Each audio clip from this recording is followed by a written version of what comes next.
Devenir un joueur de haut niveau avec des conseils gratuits et un programme offert, c'est désormais possible avec Futur Pro. Tout ce dont tu as besoin pour devenir un jour footballeur professionnel se trouve dans ce guide gratuit. Entraînement, choix de carrière, nutrition et préparation mentale sont les piliers du Futur Pro. Pour le télécharger gratuitement, clique sur le premier lien en description et maintenant, attaquons la vidéo. Salut la Team Faster, j'espère que vous allez bien. Aujourd'hui, on va analyser le processus de récupération de l'équipe de France juste après les quarts ou les demi-finales, je ne sais guère. Oui, je crois que c'est le processus de récupération juste après les quarts de finale.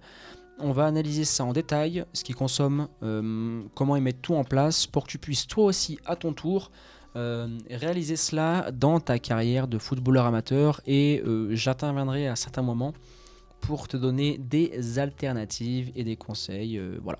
Tout simplement, oui, petit aparté, il reste encore quelques places pour intégrer gratuitement le programme Elite. Très simple, tu as un entretien gratuit qui est offert et on sélectionne les joueurs les plus motivés, déterminés et disciplinés pour ce programme. À la base, je l'avais mis en place et il est toujours en place pour les footballeurs professionnels que j'accompagne et que je suis, Ligue 1, Ligue 2 ou encore Europa League et j'espère dans l'avenir des joueurs de Ligue des Champions.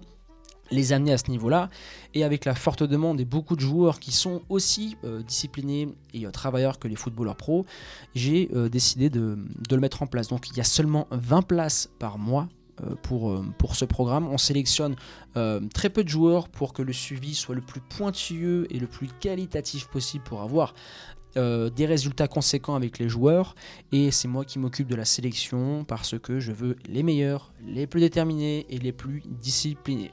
Donc c'est vraiment un cursus élite, un programme hyper poussé, nutrition, préparation mentale, choix de club, agent de joueur mis à disposition selon les ambitions du joueur, programme d'entraînement, de récupération, de prévention et un suivi 7 jours sur 7. C'est voilà, le programme le plus poussé aujourd'hui que je propose et avec lequel j'ai les meilleurs résultats pour les joueurs qui le mettent en place vraiment avec discipline. Donc si tu veux professionnaliser ton entraînement, que tu veux passer un cap sur le terrain et prétendre à devenir un joueur de haut niveau, très simple, tu cliques sur le premier lien en description.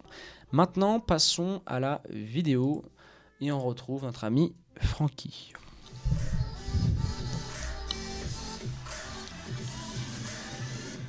La récupération a démarré dès la fin du match.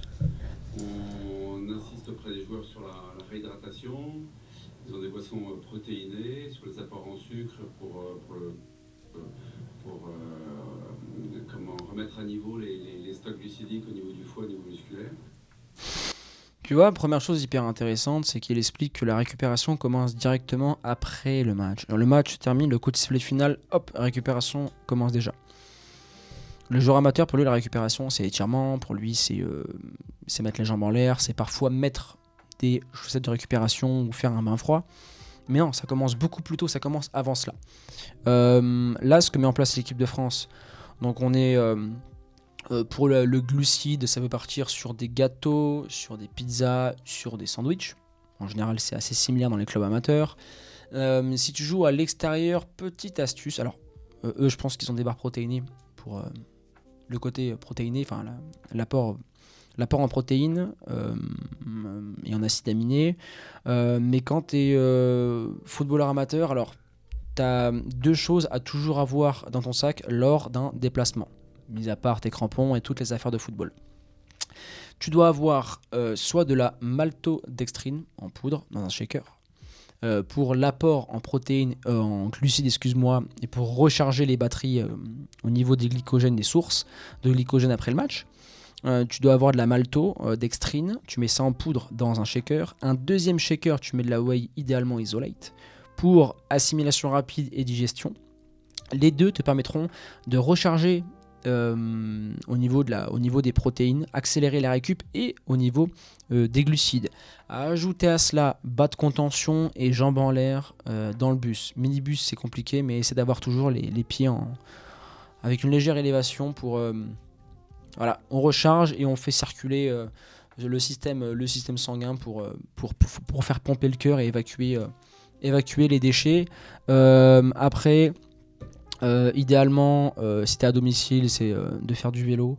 le vélo, voilà, on accélère le système. Mais déjà avec ça, t'es vraiment pas mal, hein. Franchement, t'es bien et après tu rentres à la maison. Et n'oublie pas, hein, tout ce qui est après le match, vois ça comme une collation et non comme un repas.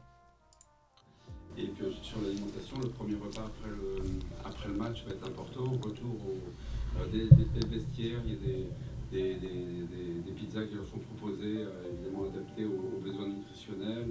Ça peut être d'autres aliments qui sont adaptés. Et puis ensuite, le premier repas au retour à l'hôtel est important. On insiste beaucoup sur la récupération. On va revenir sur la nutrition. Nutrition, il explique qu'ils prennent des pizzas, ben voilà, c'est ce que je te disais. Il y a un certain apport protéiné et glucidique. Protéique et glucidique. Après, il explique que c'est dosé et adapté par rapport à tous les joueurs. Ça peut se faire par rapport aux balises. Tu sais, par rapport au GPS, on voit les joueurs qui ont le plus couru, qui ont eu de très grosses intensités. On sait que les recharges vont être beaucoup plus poussées que pour un joueur qui a joué 20 minutes ou un remplaçant. Cela va de soi.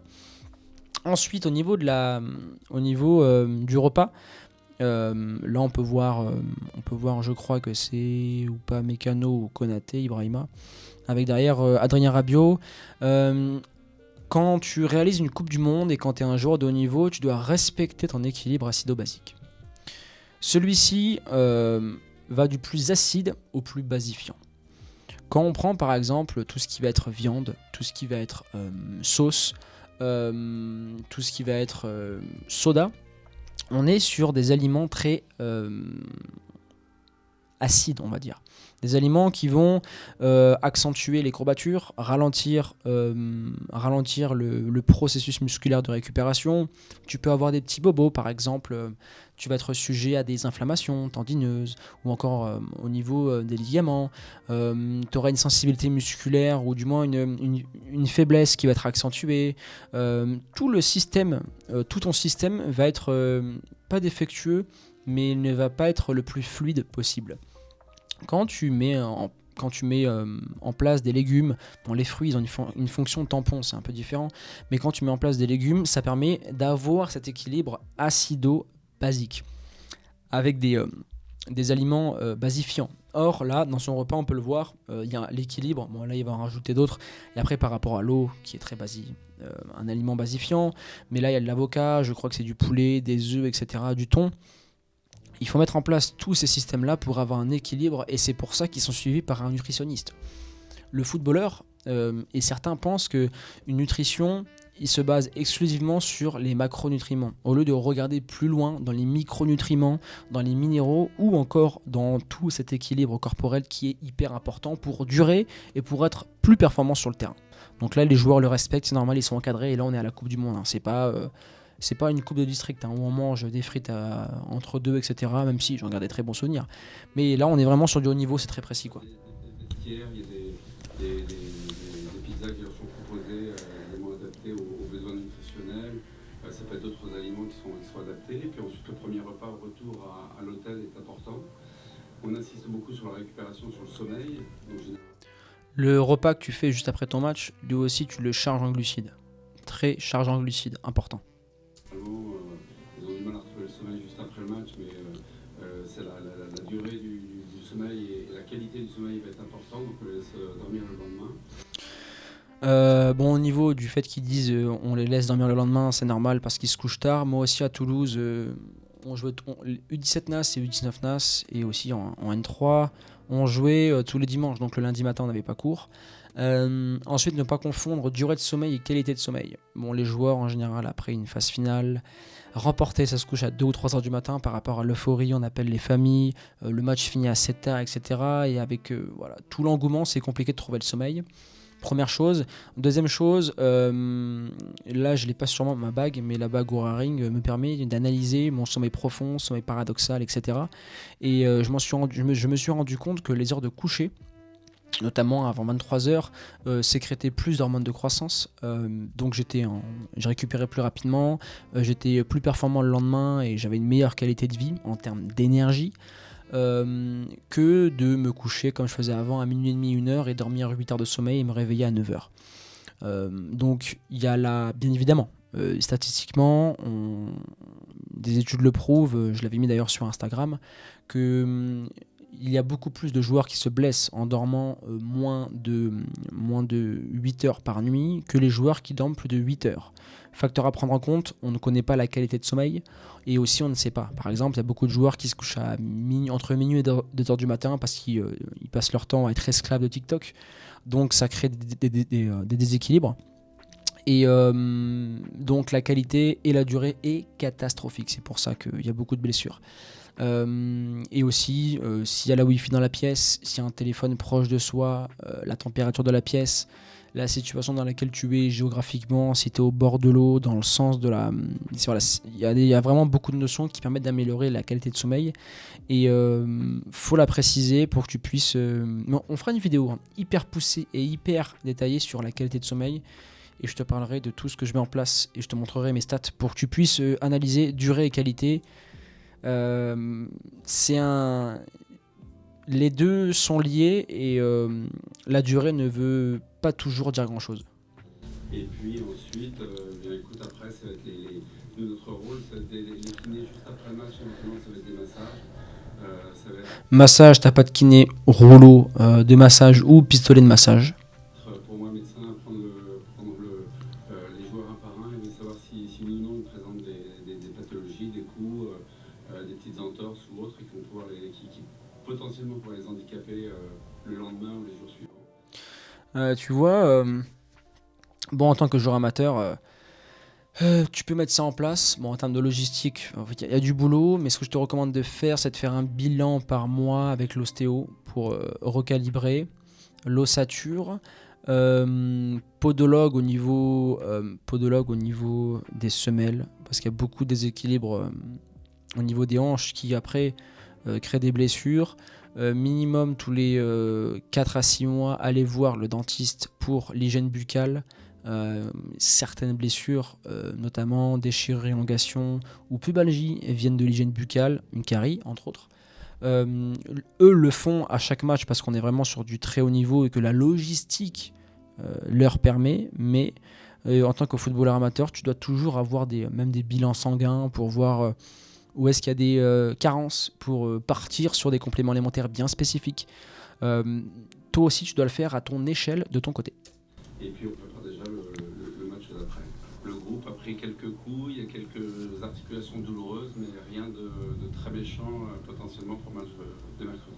La période la plus intéressante au niveau médical, on va dire, c'était juste avant les demi. Parce que c'est là où il faut soulever tous les problèmes pour être sûr de ne pas passer à côté d'un problème médical qui va handicaper le joueur. Donc c'est le premier jour, il faut prendre des vestiaires en fait dès la fin du match. Il faut savoir s'il y a un problème à régler, un examen à demander pour être sûr de faire le bon traitement et la bonne prise en charge. On va faire un léger parallèle. Je parle beaucoup de planification durant la semaine. Le but d'une planification sur une semaine d'un joueur, c'est qu'il puisse arriver pour le match et qu'il soit prêt. Le but d'une planification, c'est ça. C'est mettre une date en place et faire en sorte d'arriver à un pic de forme. Maintenant, beaucoup de joueurs ne prennent pas en considération le match du week-end.